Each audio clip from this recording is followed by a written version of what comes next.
Join me right now on Kumite TV is Bellator lightweight contender Brandon Girtz. What's going on, man? What's up, brother? What's up? Not much, man. First thing is, when are you gonna bring back the cornrows, man? That's what I want to know most.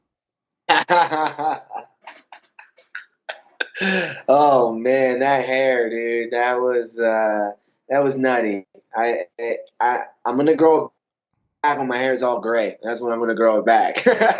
Not well trained. Once I cut that hair off, I was like, how did I do this for this long? Like wiping that out of my face every practice. Like it was crazy, man. It was crazy.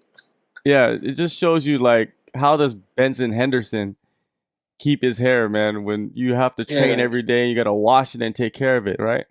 Oh man, I mean, I didn't mind washing it. I'm not gonna lie. It was kind of like you kind of in there. You're like, it felt nice, but training was a bitch, dude. And like those cornrows, when I had those, they hurt. I was like, I thought, I'm not even joking. I was like, Coach, you think these could be too tight? Like I could get knocked out because it's taking my blood circulation away. Like I was kind of fretting about it. Like I was like. I didn't like him. I didn't like him. I cut it like a week after that. I was like, I can't do these no more. Yeah, no doubt, man. Let's go back to your last fight, man. Bellator 219, the main event. Saad Awad, man, could you perform any better? You know what I mean? Could you have another fight like that, like a fight of the year candidate? I mean, I felt good, especially coming off my layoff, in that fight, and it's just like that's how I'm gonna fight, and Saad is a warrior, and I'm not even joking. I saw his eyes go back twice. I thought he was dead, and you put someone against me that's like him. That's what you're gonna get, because I'm not gonna stop. He wasn't gonna stop. And someone that brings a fight to me, and that's what he was doing every time he got back up from his eyes going to the back of his head, he started punching at me. I was like, this motherfucker. So, like I said, if they don't go to sleep right away, that's what you're gonna get. Well, there was one moment in the fight where he was turtled up and you were just crushing down hammer fist, and it looked like he went out like completely. His body. Did you feel his body go limp at that point? Yeah, I did. I felt it go limp, especially that time. The first exchange and then that exchange, I was like, he's done. Right there, and I was hammering on him. And somehow he came back. I couldn't believe the ref didn't. At that time, I'm like, the ref's gonna jump in. He's done. And he kept going, and I was definitely surprised in there. I was thinking, I was like, this damn dude's a warrior. And in the midst of it, I was like, I can't believe he's taking this. And he took a lot. I know he was hurting for weeks after that because I was thumping on his head right there. Where does that rate, among the performance that you've had, man? Because you've had some many great ones. Yeah, it's definitely up there. I think, especially coming back from the injury and then having a performance like that, it felt great. A knockout. I'm not gonna lie, I was pretty disappointed I didn't knock him out, but at the same time, being able to go through that adversity again and continue to go through that fight, it felt good. At the end of the day, I was happy that I was able to keep moving instead of folding under that. So it was good. It's definitely one of my favorite performances. Like I said, just given where I was coming from, that shoulder surgery after the Michael Chandler fight, that's the toughest thing I've ever gone through. I've had some injuries. I've had ACL, but the shoulder is a whole nother animal. And then to come back and be able to perform like that, it made me feel good. When the crowd is going absolutely nuts, does that make you kick into another gear? Do you hear that? Do you feel the thunder? Sometimes I get pretty zoned in though. Like I'm pretty zoned into my guy. I mean, half the time I don't even hear my coaches, no lie. Like especially, but that night it was loud in there. It was compared, to my Dare Campos fight. Like you could hear the yells, and it definitely it gets me excited. And how can you not perform harder under that? I don't fold under pressure. That's for sure. Yeah, definitely. Now, it has been almost 6 months, man. I know you after that fight you wanted to get back in there quick, and you said it in your post fight interview. What has held you from returning faster? I mean, Bellator doesn't have a lot of events in the summer. That's usually kind of their break time. So there just wasn't many fights out there. I jumped on my first opportunity, really. Like you said, I was hoping to get in there. You get in my interview, they asked me 6 months. I'm like, hell no, not 6 months. And now here we are, 6 months later. But there's nothing I can do on my end. I was ready, and hopefully after this one, which I've already expressed very harshly, that after I put this guy away, that I can't. I want to fight again before the end of the year. When you heard the news that your original opponent, Paul Redmond, was pulled, what was your reaction to that? I was pretty disappointed. I'm not gonna lie. Not just him, but I was excited to fight an Ireland guy in his hometown. Like I love playing that role. Like to go in there, to have the whole arena. I mean, I know Ireland's going to be crazy. It's still going to be crazy, but to have the whole arena against you, and then I knew I was knocking that guy out, and then to have them on your team after, I did it in Italy. They were against me there, and then after I knocked the guy, it's a different feeling when you go into enemy territory and then you win over the crowd. Like I love that. So I was absolutely looking forward to that. I knew I had a guy that was going to come forward and fight, and I knew it was going to be a great fight. So I was a little disappointed when I heard that. But this is the fight game. You gotta roll with the punches. That shit happens quite a bit, and they guaranteed me I would still be on the card. So it is what it is. We can only control what we can control. When they came at you and said, "We got Jon Tuck," were you like, "Isn't that guy fighting in the UFC?" I actually didn't know who he was, and he said Jon Tuck. He said Kogan messaged me. He said, "You want to fight Jon Tuck? He's a tough kid, tough brawler." I'm like, sure, I'm like, if he wants to fight, perfect. I want somebody that wants to come and fight. I'm not looking for a point fighter or something like that. I want to go out there, and I love fighting people that come in there to fight, and apparently that's what this guy does. Yeah, So definitely. I was all about it. I looked him up.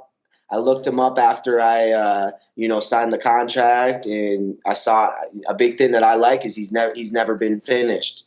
So I'm able to, use that. I'm taking that as a challenge.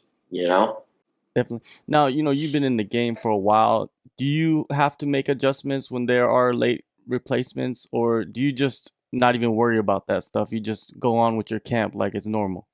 To me, I focus on me. Like you don't know, even you can think a fighter and whatnot, but fighters evolve. And I expect people to evolve and get better. You could watch his last fight or his other fights, and that's not the same fighter you're gonna get. Who knows where he's at now? Who knows he trains now? Who knows what he's focusing on? So I focus on me, and I focus on making sure my body's healthy, making sure my mind is right, and making sure I'm ready to go out there and attack and kill. That's where I focus on. The opponent, yeah, but nothing changes. My approach to the game is still the same. Have you added anything to your training or to your recovery or anything in the last 6 months? Because this game is always changing and evolving. Mm-hmm. Mm-hmm. You're gonna have to wait to see if I've added anything. You have to wait and see. But I would like to think.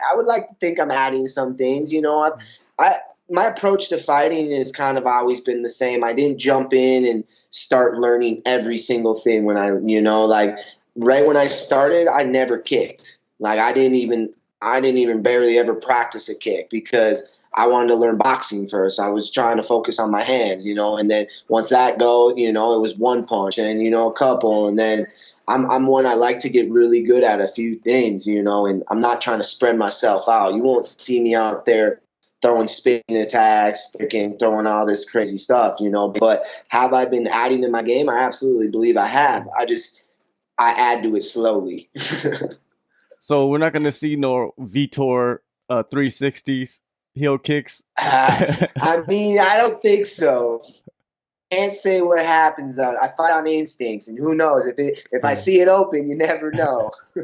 Exactly. You never know. Now, I know you're gonna go in there. You're gonna have a crazy fight in Dublin.